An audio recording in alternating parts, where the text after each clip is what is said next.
Good evening everyone. তোমরা screen থেকে বুঝেই গেছো আজকে তোমাদের কি পড়াবো। আজকে যেটা তোমাদের পড়াবো সেটা হচ্ছে পোটামোলজি কি, নদী উপত্যকা কি, নদী খাত কি, কিউসেক ও কিউমেক কি, ষষ্ঠ ঘাতের সূত্র বলতে কি বোঝো।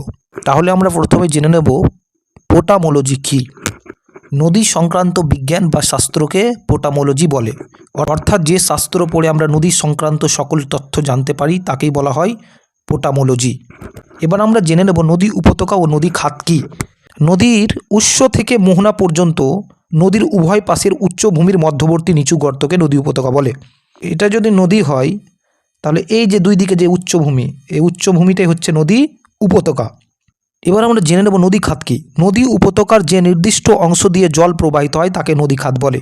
যদি এটা উপত্যকা হয় আর এইটুকুনি অংশ দিয়ে যদি শুধু জল প্রবাহিত হয় তাহলে এই জায়গাটাই হচ্ছে নদী খাত। যখন নদীতে জল বেড়ে যায় তখন নদী খাত উপরের দিকে উঠে, অর্থাৎ নদী খাতের গভীরতা বেড়ে যায়, এবং যখন নদীতে জল কম থাকে তখন নদী খাত সংকীর্ণ হয়ে যায়। তারপরে আমরা জেনে নেব কিউসেক ও কিউমেক কি।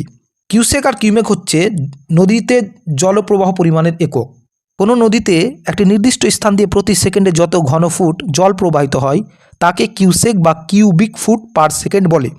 এটি হলো জলপ্রবাহ পরিমাপের এফপিএস পদ্ধতি। 1 ঘনফুট সমান 28.317 লিটার। আবার প্রতি সেকেন্ডে যত ঘনমিটার জল প্রবাহিত হয় তাকে কিউমেক বা কিউবিক মিটার পার সেকেন্ড বলে। 1 ঘনমিটার সমান 1000 লিটার। এটি হলো জলপ্রবাহ পরিমাপের সিজিএস পদ্ধতি। এবার আমরা জেনে নেব ষষ্ঠ ঘাতের সূত্র কি। নদীর জলের পরিমাণ, ঢালের পরিমাণ বা অন্যান্য কারণে যদি নদীর গতিবেগ দ্বিগুণ বৃদ্ধি পায় তাহলে নদীর বহন ক্ষমতা 64 গুণ বেড়ে যায়। আর নদীর গতিবেগের সাথে বহন ক্ষমতার সম্পর্কের আনুপাতিক এই সূত্রকেই ষষ্ঠ ঘাতের সূত্র বলে।